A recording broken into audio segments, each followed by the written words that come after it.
नमस्ते दोस्तों।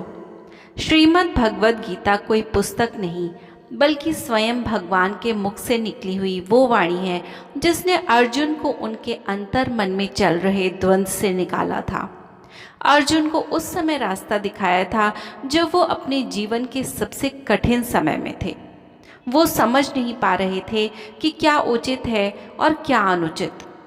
उस समय भगवान कृष्ण ने जो उपदेश दिया वो गीता का उपदेश है।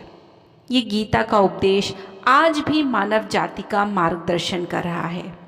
जीवन के किसी भी मोड़ पर यदि इंसान दुविधा में फंस जाए या निर्णय ना ले सके तो उसे गीता का सहारा लेना चाहिए। हर कठिन परिस्थिति में गीता हमारा मार्गदर्शन करती है।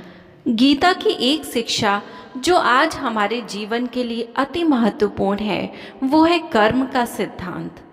गीता में सबसे अधिक महत्व कर्म को दिया गया है। कर्म ही सर्वोपरि है, कर्म ही प्रधान है।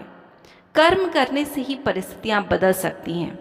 भगवान ने कहा है, कर्मण्येवाधिकारस्ते मा फलेषु कदाचन माँ कर्म फल हेतुर्भो माते संगोत स्वकर्मणि। यानी कि कर्म करो, फल की चिंता मत करो। यहाँ समझने वाली बात यह है कि उन्होंने कहा कि कर्म करो, फल की चिंता मत करो। ये नहीं कहा कि कर्म करते जाओ, फल मिले या ना मिले। ईश्वर के नियम में फल न मिलने का तो विधान है ही नहीं। फल तो मिलना तय है, लेकिन कब मिलेगा, कितना फल मिलेगा, किस प्रकार का फल मिलेगा, ये अलग बात है। फल का मिलना बहुत सी दूसरी बातों पर डिपेंड करता है। कर्म करो और सही डायरेक्शन में करो, ये सबसे ज़रूरी है। अगर किसी का संस्कृत का एग्ज़ाम है और वो हिंदी पढ़ के जाए और बोले कि मैंने तो पढ़ाई की थी, तो कर्म तो किया पर गलत डायरेक्शन में, तो फल की इच्छा के अनुसार कैसे मिलेगा? संस्कृत के एग्ज़ाम में कैसे पास होंगे? जो हिंदी की पढ़ाई हमने की थी वो हिंदी के एग्ज़ाम में काम आएगी और वहाँ हम सफल होंगे। हमारे कर्म वेस्ट नहीं जाते। अपने कर्म पर विश्वास रखो।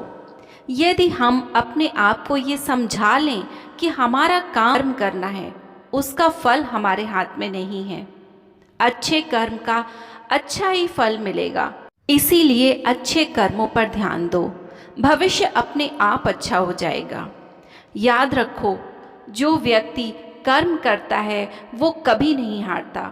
या तो वो जीतता है या सीखता है, लेकिन कर्म न करने वाला 100% हारता है, इसमें कोई डाउट नहीं।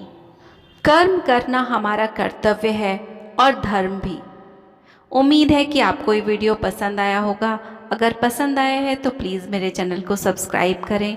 ईश्वर हम सब पर अपनी कृपा बनाए रखें। नमस्ते।